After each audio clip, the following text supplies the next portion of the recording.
قصه را خیلی مختصر برای شما حکایه میکنم. با تقدیر الهی این هاجر و این اسماعیل که این پیش از بنیاد خانه کعبه بود، تا حال خانه کعبه ساختگی نبود، آمد میگوید در مکه مکرمه، در این جایی که خانه کعبه بنیاد شده است، اینجا هاجر و اسماعیل باقی ماند در یک بیابانی که نه آب بود و نه خوراکه بود و نه زیست زندگی بود.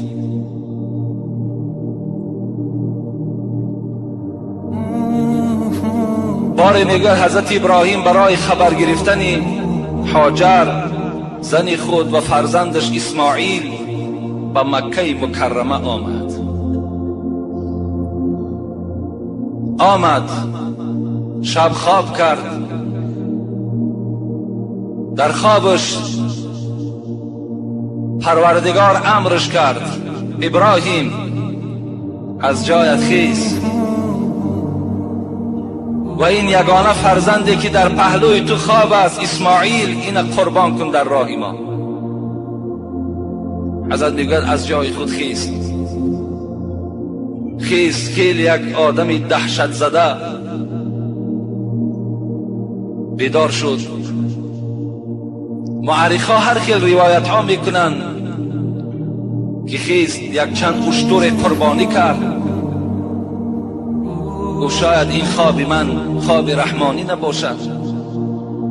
باز شب خواب کرد. شب دویم باز امر شد ابراهیم از جایت خیز و اسماعیل را در راه خدا قربانی کن. روز دوم میگوید یک چند اشترهای فربه دیگر را باز قربانی کرد. شب سوم وقتی امر شد ما به شما امر میکنیم اسماعیل در راه خدا قربانی کن. حضرت ابراهیم دانست که این خواب رحمانی است. از جای خود خیست و به سوی هاجر گفت، به سوی اهل خود هاجر بفرمود سر و گیسوی اسماعیل بشو زود. بزن شانه دو زلف عنبرینش بشو نیکو دروی نازنینش. شدی فارغ ز جعدی باف و گیسو بپوشانش لباسی رنگ و نیکو. به نزد دوست خواهم برد او را. حضرت گفتند بده غسل کند تازه وضو را، به نزد دوست خواهم برد او را. هاجر این امر کرد. هاجر گفت الها گفت این فرزند من اسماعیل قدیما یک جا مهمانی می روم، یک جا دعوت من کردن، باید که مهمانی رویم. از این خاطر گفت گیسوهای ایشان بشو آبازی در آن طهارت کند، شانه کن، لباسهای بهترینی او را بپوشان. هاجر میگوید از پی این کارها شد و میگوید به سوی هاجر گفت یک بند و یک کار دیگر هم در همون سمکه من جایگیر کن. حضرت هاجر گفت هرگاه گفت تو کجای مهمانی میرفتی کار نداشتی، بند نداشتی، امروز بهر چیست؟ هاجر گفت شاید که گفت قربانی کنیم، اگر قربانی بند نباشد، کار نباشد، کار برای من مشکل می شود. معرخان میگن هاجر درک یافت، در حال میگن اسماعیل فریاد زد. آن امرهایی که از جانب پدر شده بود آنها را انجام داد، شوست تازه کرد. میگن تخمین 9 ساله بود، بعضی معرخان 13 هم میگویند. وقتی میگوید مادرش اسماعیل شوست، غسل داد، طهارت کرد، او را میگه در کنار خودش کشید و هم بوسه کرد، از گیسوهاش بوی کشید. گفت اسماعیل گفت من نمیدانم که تو بر کدام مهمانخانه می روی، لیکن اینقدر میفهمم که از بدن تو، از گیسوهای تو بوی فراق می آید، بوی جدایی می آید. خلاص میگوید حضرت ابراهیم دست اسماعیل گرفت و سوی مینا حرکت کردند، جایی که حاجی‌ها قربانی میکنند. این حالت میگوید شیطان بیقرار شد. زمانی هست گفت باید که در خانه ابراهیم پریشانی را پیدا کنند، باید در خانه ابراهیم دوددیلگی را پیدا کنند. گفت از هاجر سر بکنم، زیرا که زن خیلی ضعیف ایمان می شود و مادر همه وقت مایل به سوی فرزند دارد. برای وسواس کردن هاجر برای من خیلی آسان است. و ندانست که هاجرم آدمی مسلمان بودن، اونا هم خدا ترس بودن.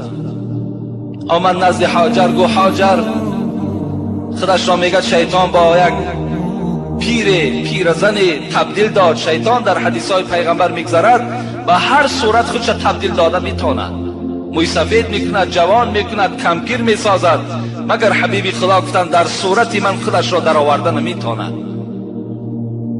آمد گفت هاجر میدانی که این نونهال باغی تر کجا برد ابراهیم؟ گفت میدانم. گفت خانه دوستش برد. کجای؟ گفت دعوت داشتن. گفت نه. گفت او را گفت قربانگاه برد، او را قربانی میکند. وی را مهمانی نبرد، او را برای سر بریدن برد. هاجر گفتن نگفتن ابراهیم به اسماعیل طاقت ندارد. گفت ابراهیم اسماعیل را دوست می‌دارد، چگونه پدر فرزندی خودش را قتل میکند؟ گویا هاجر گفت خداوند به ابراهیم در خوابش امر کرد که این اسماعیل قربانی کن. حضرت هاجر چی گفتند؟ وقتی میگه نام خدا را شنید که خداوند امر کرده است، در حال میگوید در وجودش یک لرزه پیدا شد. گفت قسم به عظمتی آن پروردگاری که هاجر آفرید، 100 جان هاجر و 100 جان اسماعیل فدای پروردگارم باد. اگر خداوند امر کرده باشد، گفت هاجرم تیار است، فرزندی و اسماعیلم در راه پروردگار قربانی می شود. چگونه یک مادرهای خدا ترسی بودند. امروز بعضی خواهرای ما و شما سطر میکنند، مادرهاشون صد رام می شود. بعضی جوانهای ما نمازخوان می شوند، پدرهاشون صد رام می شود. و این گونه مادر نبودن، این گونه پدر نبودن. مادرها امروز راضی هستند که دخترهاشون زنا کنند، راضی هستند که از خانه بی سطر بیرون شوند، راضی هستند در هر یک توی رقص و بازی کنند، لیکن دخترشون سطر نداشته باشد، دخترشون نمازخوان نباشد. و 100 جان هاجر و اسماعیل فدای پروردگارم باد، اگر با شرطی که خدا امر کرده باشد. دید ابلیس دید که هاجر مفتون او نمی شود، از اون ناامید شد، نزد ابراهیم آمد. ابراهیم گفت خودش را میگه به صورت یک پیرمرد در آورد. همین چهره زیبای اسماعیل گفت به خاک و خون آغشته میکنی. این مثل چراغ روشن است، گفت خاموشش میکنی. این مثل یک نونهال از پژمردش میکنی. میگه ابراهیم دانست که این شیطان است، در حال شناخت. گفته شیطان گفت مرا وسواس نکن، وسواسی تو در پیغمبرها تأثیر نمی بخشد. و ابراهیم گفت این خوابی که تو دیدی خواب شیطانی است، نخواد که خدای تو گو امر کند پدر را به کشتن فرزند داشت، نخواد که خدای تو امر کند برای ریختن خون ناحق. این خواب تو خواب شیطانی است. گفت ای شیطان، گفت وقتی مرا در آتش می پرتافت نمرود که اون زمان یک لحظه یا لحظه دیگر گو من در آتش می افتیدم، این زمانیه که از ملائکه های مقرب درگاه الهی جبرائیل پایان شد و مرا گفت حاجت بر من داری، خدمت بالای من داری. من گفتم ای جبرائیل، من خدمت دارم لکن به تو ندارم، به آن ذاتی که این آزمایش برای من آماده کرده است، به آن ذاتی که این آتش برای من افروخته است، من فقط خدمت از همون پروردگار دارم. شیطان گفت سخن جبرائیل در او حالت در من تأثیر نکرد، در این حالت سخن تو در من تأثیر میکنه. قسم گفت بر پروردگار ابراهیم، اگر از مشرق تا به مغرب فرزندهای اگر حضرت ابراهیم باشد و خدای من امر کند که اینها را یکایک قربانی کن، قسم به عظمتش گفت همشه قربانی میکنم تا که پروردگار من از من راضی شود. و حضرت میگوید تیر اعوذ بالله من الشیطان الرجیم را در کمان لا حول ولا قوة الا بالله العلی العظیم انداخت و به سوی شیطان حواله کرد. شیطان از این هم ناامید شد، آمد نزد اسماعیل که اگرچه خردسال بود و با بازی ها مشغول بود. اسماعیل گفت میدانی این بابا تو را کجا میبرد؟ او کجا میبرد؟ نمیدانی؟ گفت میدانم خانه دوستش میبرد. گفت نه. گفت تو را مینا میبرد، قربانگاه میبرد، تو را قربانی میکند. او چگونه پدر گفت فرزندش را قربانی میکرده باشد؟ گریز گفت، از نزد این پدرت گریز گفت، الحال وای بند دارد، کار دارد، برای تو گرفته است.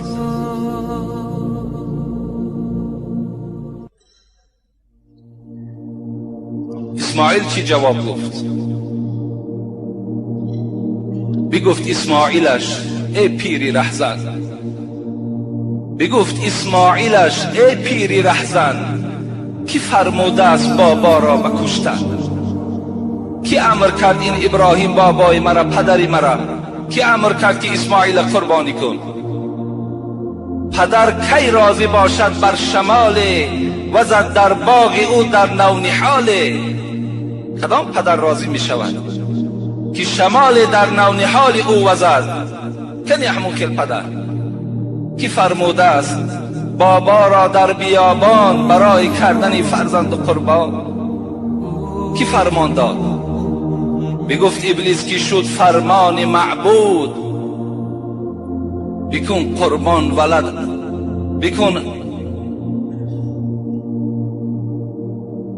بکن قربان ولد از برای ما زود. ابلیس گفت معبود گفت، پروردگار امر کرد. بگفت اسماعیل اندر راه سبحان، چی کلمات گفت؟ بگفت اسماعیل اندر راه سبحان، دهم 100 جان نمی ترسم ز یک جان. اگر با شرطی که امر پروردگار باشد، به عظمت پروردگار قسم که من از 100 جان داشته باشم نمی ترسم، من در راه پروردگارم قربانی میکنم. چه جوابهای عجیبی، چه از طرف ابراهیم، چه از طرف اسماعیل، چه از طرف هاجر، چه جوابهای به شیطان آمد که شیطان تماما ناامید شد.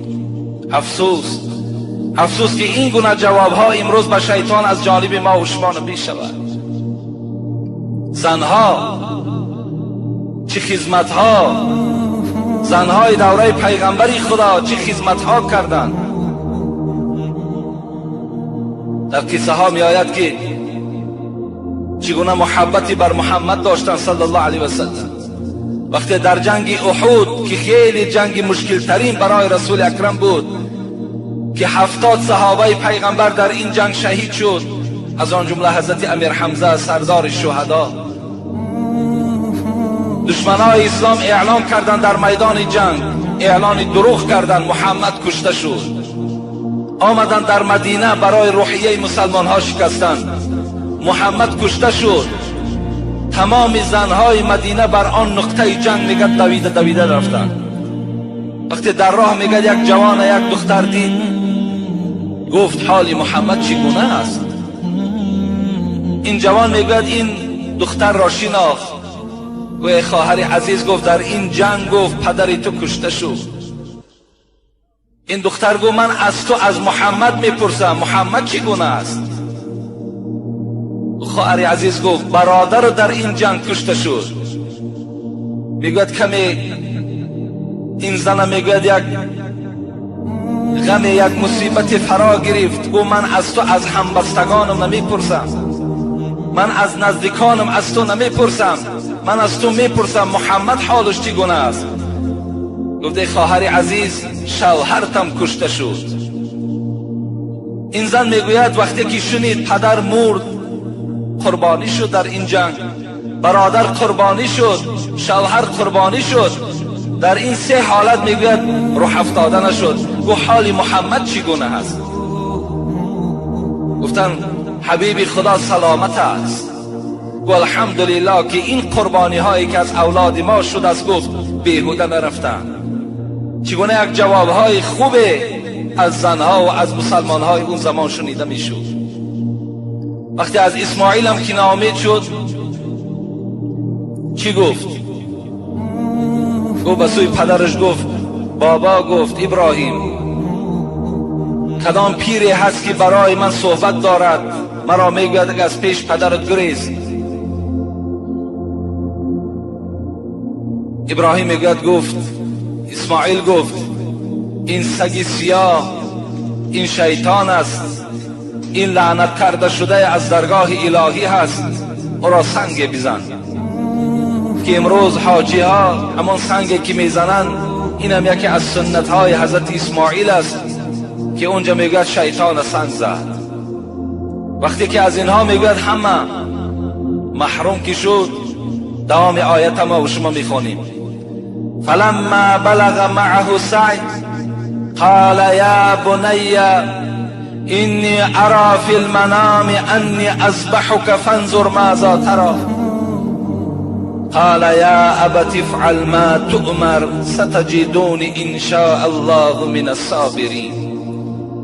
حضرت ابراهیم میگوید وقتی که این اسماعیل میگوید به قربانگاه که آورد، همون جایی که باید که اسماعیل قربانی کند، بس او اسماعیل گشت و گفت یا بنی ای فرزند من اینی ارى فی المنام انی اذبحک، من 3 شب پی هم خواب دیدم و امر پروردگارم هست که تو را در اینجا قربانی کنه. وقتی اسماعیل که از حقیقت حال که درکدار شد، تا این زمان حضرت اسماعیل درک نداشت، وقتی این خبر پدرش که شنید چه جواب عجیبی گفت که حتی مورخان میگویند که اگر هر یک ملائکه بالای گردن خود اگر یک گوسفندی را بالای زمین بیارن و همه اینها را اگر قربانی کنن، با یک کلمه که اسماعیل گفت برابر نمی شود. چی گفت؟ یا ابتی افعل ما تؤمر ستجدونی ان شاء الله من الصابرین. ابراهیم گفت پروردگار امر کرد که مرا قربانی کن. گفت برای پروردگارم امر کرد که تو را قربانی کنم. گفت پدر گفت در این امر پروردگار با سرعت باش، افعل انجام ده. گفت این قربانی را ستجدونی ان شاء الله من الصابرین، مرا چنان فرزند میابی که در این فرمان پروردگارت صبر کننده هستم. انجام ده. گفت بعضی مفسران میگن برای چی حضرت اسماعیل پرسید؟ برای چی پرسید که ای اسماعیل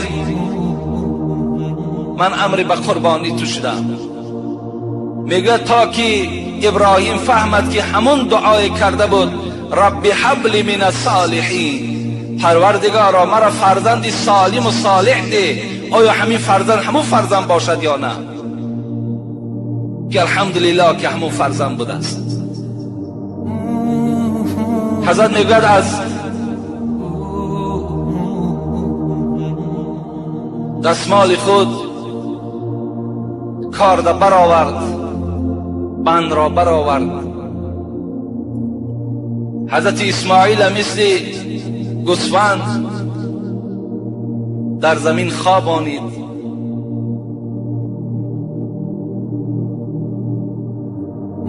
وقتی خواست به قربانی آغاز کند، از اسماعیل پرسید فرزند من، گفت یگان وصیت داری؟ گفت پدرجان، گفت 3 وصیت دارم. گفت جان من، گفت خبر ده چی وصیت ها داری؟ گفت یکم وصیت من همین است که الحال، گفت وقتی به قربانی شروع میکنی دست و پای مرا مستحکم ببند. حضرت ابراهیم تعجب کرد، گفت آیا گفت در راه پروردگار جزع و فزع میکنی، داد و فریاد میزنی، ناراضگی خودت را بیان میکنی؟ گفت نه. گفت ابراهیم، گفت این 2 معنی دارد.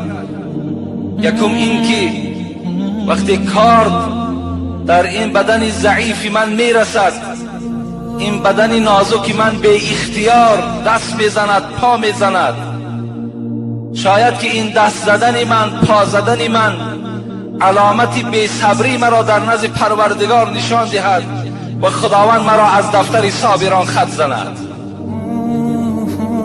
و دوم معنیش این است که وقتی اگر من پا میزنم، دست میزنم، احترام شما پدر بزرگوار واجب است، شاید که از بدن من خون پرد و لباسهای تو را همه را خونالود کند. حضرت ابراهیم گریان شدند، قبول کردن وصیت اولی فرزندشان. دوم وصیت چی داری؟ گفت جان من، گفت دوم وصیت همین است که وقتی که مرا ذبح میکنی، چهره مرا، گفت به سوی خاک بمان. گفت آیا گفت راضی نیستی؟ گفت راضی هستم. اینم گفت ای ابراهیم 2 معنا دارد. یکم این که چهره من وقتی که در خون و خاک آغشته می شود، این خاک هایی که در پیشانی من می رسد، اینها در نزد پروردگار قدر دارد، قیمت دارد. بنده ای که در خاک اگر آغشته باشد، این گونه بنده ها را پروردگار دوست می دارد. از این خاطر دوست می دارم که در این حالت شاید که رحم پروردگار آید و برای من رحمت فرستد. و دوم این که وقتی تو کارد میرانی و این چهره زیبای مرا وقتی تو میبینی، شاید که یک شفقت و محبت پدری تو در حرکت آید و این کارد از دست تو افتد و در این امر پروردگار تأخیر به وجود آید و تو در نزد پروردگارت گناهکار شوی. حضرت ابراهیم از این سخنهای فرزند میگه دلش ریش میشد. سوم گفت چی وصیت داری؟ سوم وصیتم همین از پدر، وقتی خانه می روی، مادرم هاجر وقتی تو را تنها می بیند، شاید از من پرسان کند، شاید پرسد که اسماعیل کجاست. اگر تو گویی که اسماعیل قربانی کردم، شاید وی داد زند، فریاد زند، تو وی را درست نگو، وی را از داد و واویلا من نکن، زیرا ابراهیم جدایی از فرزند خیلی کار مشکل است. فقط او را خاموش کن، فقط او را از نام من سلام بگو و بگو که هر بهاری که اگر یک گلی نو از زمین برآمدگی را که دید، اسماعیل یادش بیاید و در حق اسماعیل دعا کند. اینقدر گو وصیت من بهر تو دارم. فلما اسلم و تله للجبین، این زمان میگوید حضرت اسماعیل خوابانی در زمین. این یک باور که اینا یک حکمت هستند، در راه پروردگار تیار هستند چی جان خودشان نثار کنند، چی جان فرزندشان نثار کنند. خداوند میگه فلما اسلم و تله للجبین، وقتی وی خوابانید و جبین او را در خاک وقتی که انداخت و کارد میگوید در گردن اسماعیل ما کارد برابری ماندن، میگوید معرخا میگوید خداوند پرده آسمان را بیراه کرد، تمام ملائک این حادثه را میدید، فیغان کشیدن، داد گفتن، پروردگارا گفتن نخواه بگذاری که پیغمبر را ذبح کند. همه میگوید به سوی پروردگارشان دعا کردن. لیکن اینجا حکمت دیگر بود که خداوند تا که خلیل بودن ابراهیم برای همه مردم آگاه کند که ابراهیم خلیل است، ابراهیم تیار است که چی جان خودش چی جان تمام فرزنداش در راه پروردگارش نثار کند. وقتی کارد میگه در گردن اسماعیل ماند، وقتی کارد که میکشید کارد نمیبرید، شفقت و مهر و محبت پدری البته جوش زد. ما و شما اگر یک کاردی کنده در گردن یک حیوان هم گذاریم، وقتی نبرد یک رحمی در وجود ما پیدا می شود که این حیوان عذاب کشیده ایستاده است. وقتی این کارد گذاشت میگوید تو گردن اسماعیل که نمیبرید، حضرت ابراهیم میگوید غضبناک شد و میگوید برداشت کارد و در بالا یک سنگ زد، سنگ دو نیز شد، گفت تقطع الحجر ولا تقطع اللحم. حیران میشم در تو، گفت سنگ پاره میکنی گوشتی تیاره نمیبری. میگوید این کارچه میگوید با یک صدای با یک قدرت الهی به زبان آمد، گفته ابراهیم وقتی تو را در آتش نمرود پرتافتن چرا آتش تو را نسوزاند؟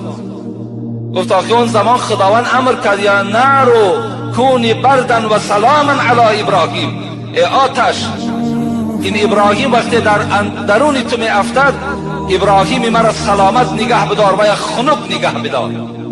آخر گفت الحال تو یک بار امر کردی بر من، امروز پرورد 70 بار شد که میگوید که گردن اسماعیل نبرد.